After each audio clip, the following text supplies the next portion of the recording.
제가 오늘은 소리가 조금 적게 나가죠. 제가 음식을 먹다가 혀를 깨물어갖고 혀가 조금 아파서 조금 낮은 소리를 하겠습니다. 이해해 주시기 바랍니다. 오늘은 나의 끝은 주님의 시작이라는 그런 제목으로 우리 말씀을 나누도록 하겠습니다. 인생을 살다가 보면 이제 정말 끝이구나라는 이런 순간을 맞이할 때가 있습니다. 오늘 본문에 나오는 나오미 가족이 바로 그러했습니다. 베들레헴이라는 동네에 흉년이 들었습니다. 그 흉년을 피해 가지고 옆나라 모압 땅으로 이사를 갔었습니다. 그 이사간 모압 땅에서 제대로 잘 살아보려고 그렇게 했는지 모르겠습니다만 그 결과는 참혹한 결과였었습니다.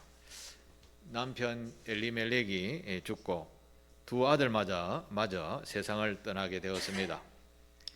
풍요를 찾아 약속의 땅이라고 생각한 그곳에 가서 제대로 한번 살아보려 했는데 오히려 반대로 완전히 텅 빈 상태, 공허한 상태가 되어 버렸습니다. 우리는 이런 상황을 맞이했을 때 인생의 막다른 길에 다다랐다라고 그렇게 표현하기도 합니다. 지금도 우리가 살아가는 이 세상을 볼 때에 불확실한 경제, 불안한 미래, 정말 전쟁 같은 것이 있어서는 안 되는데 험악한 전쟁들이 우리가 살아가고 있는 이 순간에 지금 체험하고 있다는 사실입니다. 이렇게 계속 가다가는 정말 전 세계가 소망이 없는 상태가 되지 않을까, 온통 전 세계가 전쟁으로 불바다가 되지 않을까, 이런 생각을 하게 하는 그런 시대를 살아가고 있습니다. 이런 상황에서 오늘 성경 말씀은 우리에게 이럴 때 이 길이다라고 길을 가르치는 메시지를 담고 있습니다. 그래서 우리가 인생의 막다른 길에 몰렸을 때 이 말씀을 기억하시게 되기를 바라고 새 힘을 얻게 되기를 바랍니다. 자, 그런 의미에서 1절을 다시 한번 보도록 하겠습니다. 1절, 사사들이 치리하던 때에 그 땅에 흉년이 드니라. 유다 베들레헴의 한 사람이 그의 아내와 두 아들을 데리고 모압 지방에 가서 거류하였는데, 아멘. 베들레헴에 흉년이 들었다라고 합니다. 이 베들레헴이라는 곳은 예루살렘에서 약 한 차 타고 금방 가는 곳입니다. 우리 부산으로 치면 양산, 김해 요 정도 되는 그런 작은 도시입니다. 베들레헴이라는 그 이름의 뜻은 떡집이라는 뜻입니다. 떡집이 많았습니다. 그 당시에. 그래서 먹을 것이 풍부한 그런 동네였었습니다. 그런데 먹을 것이 풍부한 동네에 흉년이 들어서 먹을 것이 없다 라는 그런 동네가 되어버렸지요. 흉년이 찾아오게 된 것입니다. 사실 흉년이라는 이런 기근은 오늘 우리에게도 굉장히 큰 충격을 주게 됩니다. 성도들에게 여러분들 살아가다가 보면 흉년이라는 이런 기근들을 만나게 될 때가 종종 있게 되죠. 그럴 때마다 생각이 드는 게 무엇입니까? 내가 그동안 하나님을 얼마나 잘 섬겼는데 나에게 왜 이런 일이 생기는가? 이런 생각을 하게 될 때가 있습니다. 직장 생활 잘하다가 해고를 당하는 이런 일도 우리가 살아가다 보면 가끔씩 당하게 되죠. 신앙생활 내가 정말 잘했는데 내게 왜 이런 일이 생기지? 내가 건강했는데 왜 이렇게 질병이 생겼지? 하나님은 나를 모르시는가? 이런 온갖 생각이 다 들게 되죠. 마찬가지로 나오미도 조상 대대로 살아온 그 떡이 많이 생산되던 그런 베들레헴에서 기근이 들어서 도저히 먹고 살 방법이 없어서 이웃 나라 모압 땅으로 이사를 갔다라는 것이죠. 이런 상황을 이 본문에서는 흉년이라고 그렇게 표현했습니다. 오늘 우리가 살아가는 이 시대에도 정말 이 흉년보다 더한 그런 생활을 하는 사람 참 많이 있죠. 우리가 북한을 한번 생각해 보면 참 참담합니다. 북한에 보면 먹을 것이 없습니다. 공산주의라는 것은 나라에서 백성들에게 먹을 것을 공급해 주는 정치 체제입니다. 그런데 나라에서는 더 이상 곡식을 주지 않으니까 각자 도생을 해야 되는 그런 사회가 되어버린 것이죠. 그야말로 굶어 죽는 사람이 많다 생각해 보십시오. 이게 얼마나 참담합니까? 오늘 우리는 너무 많이 먹어가지고 병원 가갖고 치료받는 이런 시대가 되어버렸습니다. 근데 옆에는 못 먹어가지고 죽어가는 그런 나라. 이게 참 얼마나 큰 재난이요, 흉년이요, 기근이 재난이 되겠습니까? 이것이 오늘 우리가 살아가는 이 시대에 같이 공존하고 있다라는 사실입니다. 이것은 뭐 나라적으로도 그렇지만 우리 개인적으로도 그렇지요. 개인적으로도 가지고 있는 흉년의 고민들이, 흉년이라는 재난이라는 이런 고민들이 많이 있을 거라 생각을 해보게 됩니다. 오늘 현대인이 가지고 있는 고민이 무엇일까요? 이 흉년과 같은 그런 고민이 무엇일까요? 제가 몇 가지를 한번 생각해 봤습니다. 첫 번째는 경제적인 흉년, 그러니까 결핍의 재난, 부족함의 재난, 이런 것이죠. 나오미 가족도 베들레헴에서 얼마나 먹을 것이 없었으면 이사 갈 정도가 되었겠습니까? 오늘 우리가 살아가는 이 시대에 경제적으로 굉장히 고민이 되어져서 많은 빚을 지고 다른 나라로 피신해서 이민 가려 하는 사람들도 참 많다라는 겁니다. 또 반대로 너무 많이 돈을 벌여서 여기서는 다 쓸 수 없으니까 외국 나가서 살자, 이런 사람들도 있다라는 것이죠. 고민 말로 할 수 없는 고민들이 많이 있죠. 또 두 번째로 현대인들이 가지고 있는 고민을 생각해 보면 단절의 흉년, 단절의 재난, 단절의 기근, 이런 것을 가지고 있다라는 것입니다. 여러분들은 이웃과의 또 가족과의 사회적으로 괜찮게 살고 계시지요? 나오미는 관계의 단절을 겪게 되었습니다. 남편을 잃었죠. 두 아들 잃었습니다. 며느리 둘만 남았습니다. 현대인들이 겪고 있는 기근, 재난, 이런 것을 이야기할 때 군중 속의 고독이라는 이런 말이 있습니다. 같이 사는 사람들은 많은데 나와 소통되지 아니하는 정말 외롭고 고독한 이런 삶을 사는 사람들이 많다라는 것입니다. 요즘은 가족 안에서도 소외되는 사람들이 있다고 합니다. 가장 친한 사람들, 가까이 있는 사람들에게 소외받는 배신감, 이건 우리의 영혼을 바짝바짝 마르게 하는 것이죠. 우리나라에 혼자 사는 1인 가구가 굉장히 많다라는 것을 제가 신문을 통해서 보았습니다. 조선일보를 제가 보고 있는데 2024년, 그러니까 재작년 통계를 보았습니다. 재작년 통계의 1인 가구가 804만 5천 가구,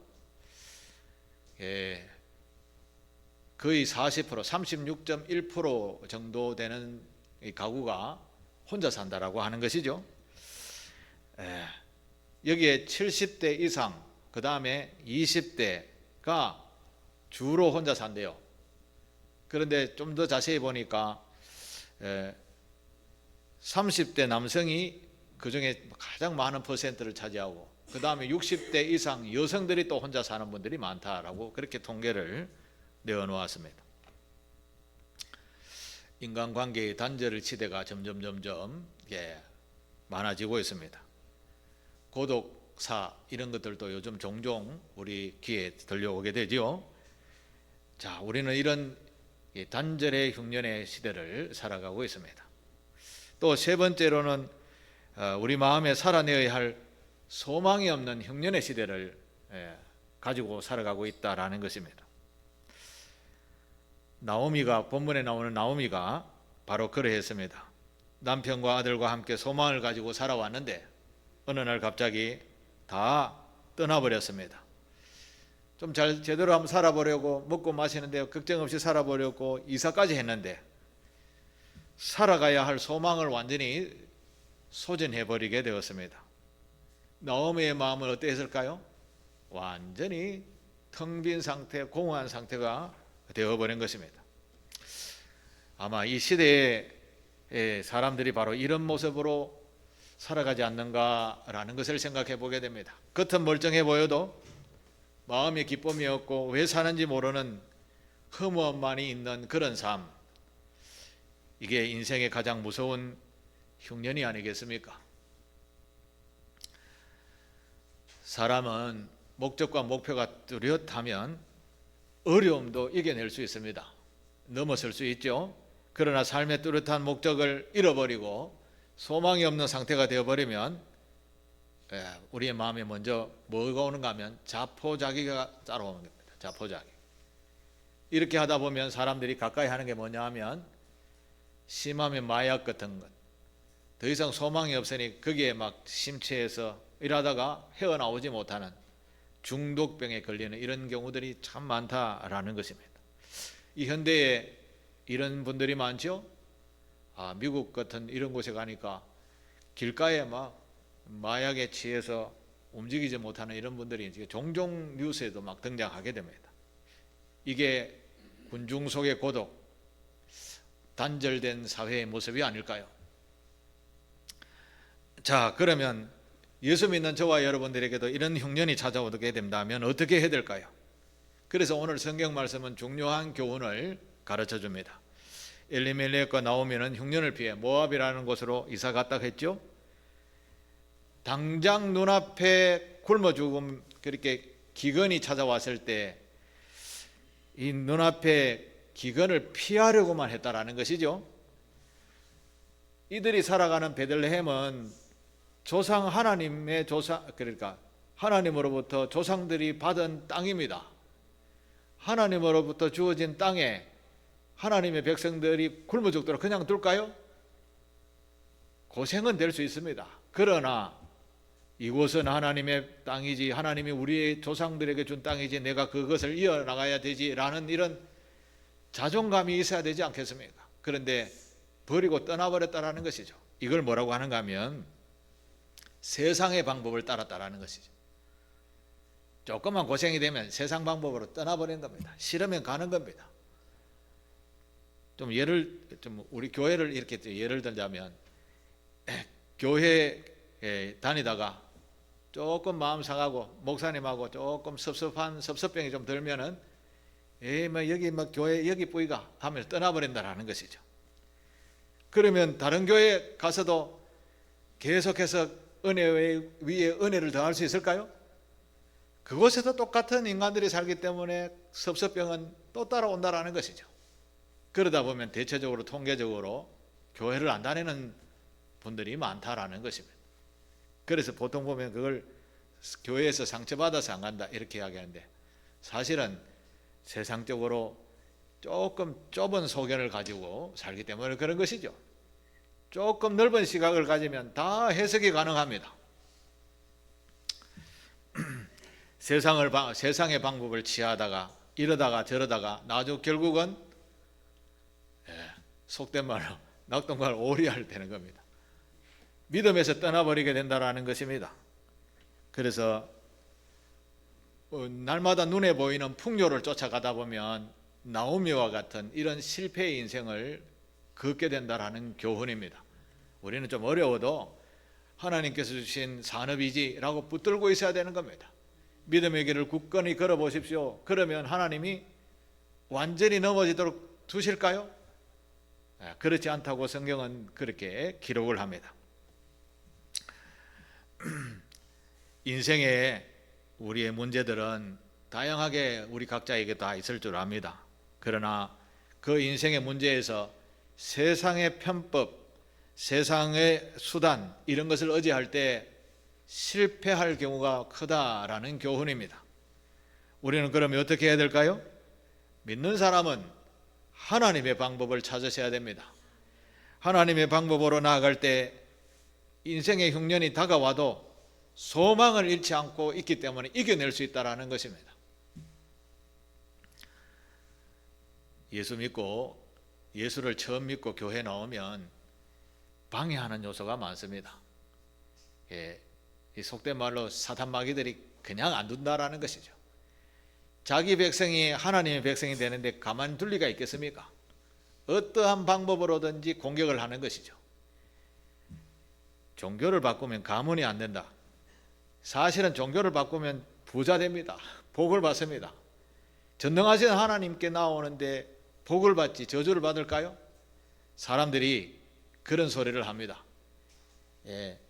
다른 종교를 믿다가 예수 믿는다라고 하면 가문이 잘 안 된다, 이런 소리를 합니다. 반대죠. 더 잘 될 줄 믿습니다.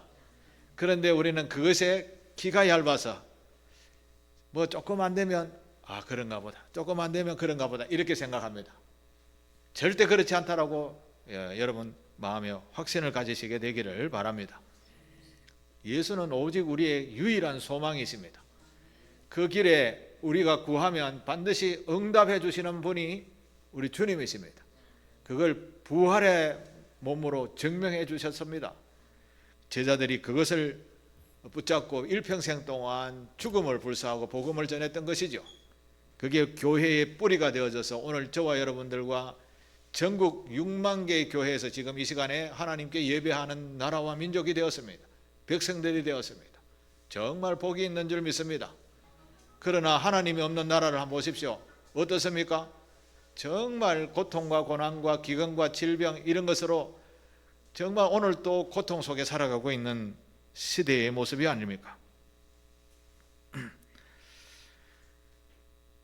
하나님께 더 가까이 나아오는 그런 저와 여러분 되시기를 축복합니다. 예수 믿기 시작해서 교회 나오면 여러 가지 어려운 일들이 생깁니다. 교회에 나오지 못할 이런 이유들이 자꾸 생기게 됩니다. 그때마다 나는 교회에 제대로 가야 이걸 이겨낼 수 있지, 나는 교회에서 제대로 믿음 생활해야 이 상황을 뛰어넘을 수 있는 놀라운 축복의 삶을 살게 될 것이다 라는 것을 여러분 마음속에 깊이 가지시고, 목사인 제가 그런 경험을 했기 때문에 여러분에게 담대하게 전할 수 있습니다. 그런 믿음을 가지시고 끝까지 믿음의 경주를 잘 감당하시게 되기를 바랍니다. 우리에게 이런 믿는 사람에게도 이런 흉년, 기근, 재난들이 찾아올 수 있습니다. 그런데 이를 찾아올 때 해석을 잘 하셔야 됩니다. 하나님이 우리에게 기근이 찾아왔을 때 우리를 망하게 하기 위해서 기근이 찾아왔을까요? 하나님의 콜링의 부르심이다 라고 생각하시면 됩니다. 적합한 예가 바로 요셉이라는 인물입니다. 요셉은 아버지의 설하에서 왕자같이 살다가 갑자기 형들의 모함에 의해서 노예로 팔리게 되었습니다. 애굽에 팔려와서 종살이를 할 때 정말 노예로서 눈물 콧물을 흘리면서 얼마나 고생했겠습니까? 암담한 상황에 처했는데 그래도 아버지로부터 배운 신앙, 하나님에 대해서는 절대 불변의 마음을 가지고 있었습니다.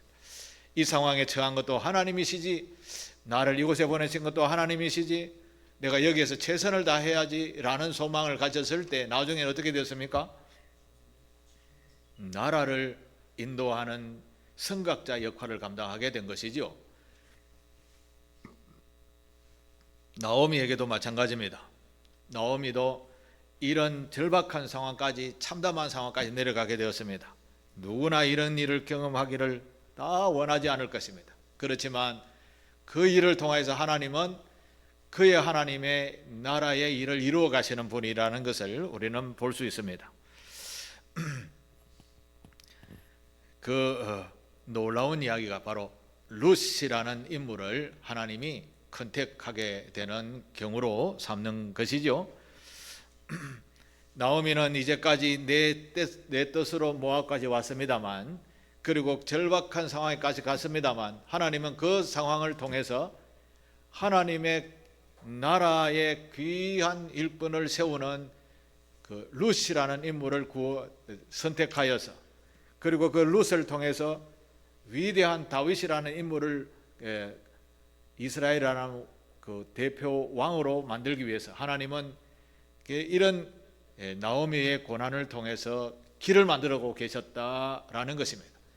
이런 절박한 상황 속에서도 하나님은 분명히 어떤 길을 만드시고 계실 것이라는 믿음을 가지라는 말입니다.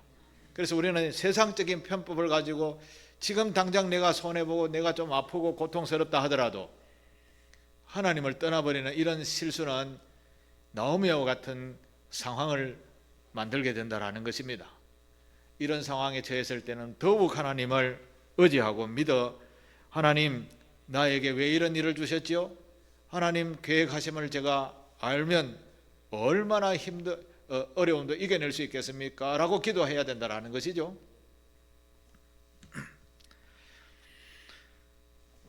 이런 상황 속에서 나오미가 드디어 하나님의 메시지를 듣게 됩니다. 6절을 한번 보실까요? 6절. 그 여인이 모압 지방에서 여호와께서 자기 백성을 돌보시사 그들에게 양식을 주셨다 함을 듣고 이에 두 며느리와 함께 일어나 모압 지방에서 돌아오려 하여 이렇게 말씀을 합니다. 여호와께서 자기 백성을 돌보시사 그들에게 양식을 주셨다. 베들레헴에 풍년이 와가지고 이제 떡집이 제대로 돌아가게 되었다라는 소식이 들렸다라는 말이죠. 나오미는 내가 조금 참을 걸, 내가 그것을 조상의 때부터 살아왔던 그 땅을 떠나지 아니할 걸, 이런 생각이 안 들었겠습니까? 그래서 자신의 생각이 잘못되었다라는 것을 알고 이제 돌아가기를 결단하는 것이죠. 베들레헴으로 돌아가기를 결단을 합니다. 여기서 중요한 것을 우리가 배울 수 있습니다. 내 의지대로 살아왔던 것을 이제는 주님의 의지대로, 그러니까 주님의 뜻대로 자기를 내려놓는 결단이 필요하다라는 것입니다. 탕자의 이야기를 여러분 많이 들으셨죠? 내 마음대로 한번 살아보려고 아버지 유산을 미리 받아가지고 멀리 이국 땅에 갔습니다. 잘 먹고 잘 살았습니다. 해보고 싶은 대로 다 해봤습니다. 그런데 순식간에 재물이 싹 다 날아갔습니다. 그리고 사회 제일 밑바닥까지 갔습니다. 남의 집에 그 돼지 치는 그 목동이라 해야 되나? 알바를 했습니다. 우리말로. 그곳에서 고생하고 배가 고파서 돼지 먹는 열매까지 주워 먹는 상황에 이르게 되었습니다. 탕자가 그때 뭐라고 생각합니까? 아버지 집의 종은 이보다 나은데, 그렇게 생각하죠. 내가 돌아가서 아버지 집의 종처럼 살아도 내가 그곳에서 사는 게 낫겠다 결단을 합니다. 이 결단은 쉬운 결단은 아니죠. 돌아가는 마음이 얼마나 무거웠겠습니까? 그렇지만 돌아가야 한다라는 결단은 우리 모두에게도 동일합니다. 내 자신을 내려놓는 결단은 분명히 어느 순간에 있어야 되는 겁니다. 그런데 자기의 결단, 내 자아라는 이것을 놓을 줄 아는 자가 지혜로운 분이고 정말 승리하는 자의 삶이라는 것이죠. 하나님은 이런 것을 우리에게 교훈합니다. 나오미를 통해서 네가 놓을 때가 있다라는 것이죠. 네가 네 자신을 포기하고 하나님의 뜻대로 살아야 할 때가 있다라는 것을 알게 하시는 것이죠. 어려움을 당하고 있습니까? 그러면 내 뜻대로 하지 마시고 이제 주님 어떻게 하죠? 라고 물어보시게 되기를 바랍니다. 나오미도 그렇게 생각하고 이제 떠나오려 하니 며느리 둘이 들고 보따리를 들고 이제 베들레헴으로 옮겨오다가 며느리 둘에게 이야기하죠. 오르바 그다음 룻 두 며느리에게 이제 너희는 아직 젊으니까 새 신랑을 만나서 아직 인생이 구말리 같은데 가서 좀 새 신랑 만나서 잘 살아라. 처갓집에 아니라 친정에 가라. 그렇게 이야기했는데 참 구구절절히 눈물을 흘리면서 안 됩니다라고 하다가 오르바는 가게 되었습니다. 그리고 룻은 뭐라고 하죠? 어머니의 하나님이 나의 하나님이요 하면 유명한 신앙 고백을 하게 되는 것이죠. 이것은 하나님께서 들으셨습니다. 이 룻이라는 인물을 하나님이 구원하시고 그의 하나님의 자손의 백성 어머니로 만들기 위해서 이 고백을 들으시기 위해서 나오미를 보낸 것 아니겠습니까? 나오미가 그런 고난을 당하는 것도 바로 룻 때문이 아니겠습니까? 하나님의 계획하심은 나오미는 전혀 생각지 않았지만 하나님은 하나님의 계획을 오늘도 이루어 가시는 줄 믿으시기를 바랍니다. 우리가 힘들 때가 있습니다. 그렇지만 하나님의 계획은 또 그대로 이루어지신다라는 것이죠. 우리는 그 하나님의 계획을 알면 얼마나 복된 줄 아십니까? 그런 사고와 그런 마인드를 늘 가지시게 되기를 바라며 하나님의 말씀에 귀를 기울이고 내가 어떤 지혜를 받을까 생각을 하셔야 되는 겁니다. 나오미 개인적으로는 완전히 절박한 상황이죠. 더 이상 소망이 없습니다. 그래서 요즘 같으면 마약이나 술이나 이래 빠져가지고 살다가 어느 날 고독사하는 이런 상황에 처하게 될 수밖에 없는 상황이었던 것이죠. 그렇지만 결단을 합니다. 돌아가야지. 내 자신의 의지를 내려놓을 때, 세상적 판단을 내려놓고 주님의 뜻으로 받아들일 때 이제 주님은 주님의 일을 시작하게 되는 터닝 포인트가 되는 것입니다. 오늘 제목이 무엇이죠? 제목 나의 끝, 나의 소망의 끝은 그 다음은 주님이 시작하는 겁니다. 나의 의지를 내려놓으면 그 다음 주님이 하시는 겁니다. 이 원리를 여러분 기억하시게 되기를 바랍니다. 성도는 좀 넓은 이런 그리스도의 세계관을 가지셔야 됩니다. 어떤 환경을 만나든지 나는 여호와 하나님만 바라보며 나아가겠다. 이런 결단을 가지실 때 하나님께서 그때마다 지혜와 명철함으로 인도해 주실 줄 믿습니다. 소망이 사라지고 살아가야 할 목적이 사라지게 되면 포기라는 것을 우리는 하기 쉽습니다. 미국 사람인데 1952년에 그 프로렌스 체드윅이라는 아주 유명한 수영 선수입니다. 이분이 미국 로스앤젤레스에서 바다 쪽에 섬 조그마한 섬에서 캘리포니아 해역까지 수영하는 이런 기록을 한번 세워보려고 도전에 나섰습니다. 그 섬의 이름이 카탈리나라는 섬입니다. 그 섬에서 로스앤젤레스 바다, 캘리포니아 바다까지 약 38km 정도 된다고 합니다. 38km는 우리말로 하면 한 100리 정도 됩니다. 100리 같으면 어디쯤 되는지 모르겠습니다. 여기서 삼당진 정도 된다고 합니다. 자, 여러분 헤엄쳐 갈 수 있겠습니까? 근데 이분이 헤엄쳐 가기 시작했습니다. 기록에 보면 800m 남겨두고 포기를 했습니다. 왜 포기를 했는가? 체력이 딸려서 그게 아닙니다. 그날 아침에 무지무지한 안개가 껴서 한 치 앞도 안 보였다고 합니다. 그런데 이 38km나 헤엄쳐 왔는데 앞에 아무것도 안 보이니까 이게 어디까지 가야 되나 이러다가 도저히 안 되겠다라고 포기했는데 안개가 싹 걷히고 보니까 800m 앞에 항구가 보이더랍니다. 나중에 앞에 보였으면 내가 절대 포기하겠습니까? 앞이 보이지 않아서 포기를 했다라는 것이죠. 제가 구포대교를 한번 걸어봤습니다. 그것도 추운 날에. 구포대교가 여기서부터 저까지 걸어갔는데 30분이 걸리더라고요. 그래서 거리를 보니까 2km더라고요. 2km. 이 구포교회란다. 구포다리 반도 안 되는 거리를 남겨두고 포기를 했습니다. 보이지 않으니까. 인생의 소망이라는 게 그렇습니다. 우리 눈앞에 소망이 싹 가려지면 보이지 않으면 포기하는 것이 많습니다. 이건 세상적인 판단입니다. 그러나 하나님의 판단은 반드시 저 너머에 하나님이 계획하심이 있다라는 것을 우리는 믿음으로 가지셔야 됩니다. 그럴 때 어려운 안개도 어려운 시련도 흉년도 이겨낼 수 있는 것입니다. 오늘 우리는 한 치 앞도 알지 못하는 불확실한 시대를 살고 있다라고 이 뉴스에서도 연일 이야기를 합니다. 잘 나가는 기업들 하루아침에 망하는 이런 모습도 많습니다. 또 막 우리나라 지금 삼성 SK 하이닉스 이 반도체 때문에 석 달 만에 57조 원의 이익이 남았다. 57조 원이 얼마 큰 돈 아니십니까?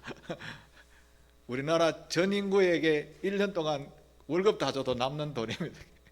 그만큼 큰 돈인데 석 달 만에 남았대 그래. 얼마나 큰 돈을 벌고 있는지 모르죠. 그런데 이 기업도 세월이 가면 금방 무너질 때가 있다는 것이죠. 그런 불확실한 시대를 살아가고 있습니다. 우리는 이 시대에 무엇을 바라봐야 될까요? 우리 인생에는 여전히 자욱한 안개가 가득 져 있습니다. 내일이 어떻게 될지 아무도 알지 못하죠. 그래서 우리는 여기까지인가 보다 이렇게 생각할 때가 많습니다. 이제 이럴 때 나오미로부터 주는 메시지를 기억하시게 되기를 바랍니다. 이제까지 여기는 나의 끝이다. 나의 끝은 그 다음은 하나님의 시작이 된다. 우리는 이 메시지를 마음에 깊이 새기시게 되기를 바랍니다. 이렇게 하기 위해서는 우리에는 믿음의 눈이라는 걸 가지고 계셔야 됩니다. 현실 너머에 계시는 주님의 그 눈을, 주님의 뜻을 바라보는 그 너머를 믿음의 눈이라 그렇게 이야기합니다. 14절을 보실까요? 14절에 보면 이런 말씀이 있습니다. 그들이 소리를 높여 다시 울더니 오르바는 그의 시어머니에게 입맞추되 룻은 그를 붙쫓았더라 이렇게 이야기하죠. 여러분 여기에서 붙쫓았더라는 단어를 자주 우리 쓰지 않는데 이 붙쫓다라는 이 말은 붙쫓다 무슨 뜻이죠? 붙이라는 말은 영어로 하면 본드입니다. 본드. 착 달라붙었다 이런 뜻입니다. 룻은 시어머니와 착 달라붙어 떨어지지 않았습니다. 그랬더니 그 현실 너머에 본 하나님의 시각을 본 룻은 하나님의 택하심을 받아서 하나님의 아들의 가문에 들게 되었습니다. 그런데 오르바는 현실 너머를 보지 못하고 현실만 보았습니다. 그래서 시집을 가서 잘 살았겠죠.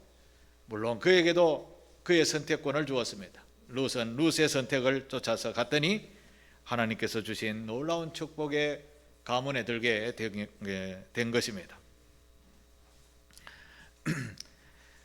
말씀을 한번 정리해 보겠습니다. 지금 절망 가운데 있다면, 소망이 전혀 보이지 않는다면 오늘 말씀에 의지하여서 주님, 이제 제가 주님만 바라보니 주님 이제 시작하여 주십시오 라고 외치며 우리 일어나는 저와 여러분 되시기를 바랍니다. 이것이 오늘 말씀의 주제입니다. 우리가 끝이라고 생각하는 그때 이제 나를 위해 예비한 하나님의 은혜가 시작되는 시점이라는 것입니다. 이제부터 우리가 붙들고 있던 세상의 그 가뭄, 흉년, 땅, 나라, 환경 이런 것들을 인간적인 계산으로 하다가, 인간적인 계산하면 완전히 그냥 안개입니다. 보이지 않지요. 그러나 이것을 이제는 믿음의 눈으로 걷어내시게 되기를 축복합니다. 그러면서 룻처럼 고백하십시오. 비록 내 손은 비어있고 앞길은 보이지 않지만 나를 버리지 않으시는 하나님 한 분만 믿으며 베들레헴으로 시어머니와 함께 가겠습니다 라는 이 고백, 이 룻의 고백이 우리 상길교회 모든 교우들의 고백이 되시기를 축복합니다. 현실 너머에 계시는 하나님을 늘 바라보며 소망을 주께 두고 살아서 룻과 같이 예수님의 가문에 들어오는 우리 모든 상길교회 교우들이 되시기를 주님의 이름으로 축복합니다.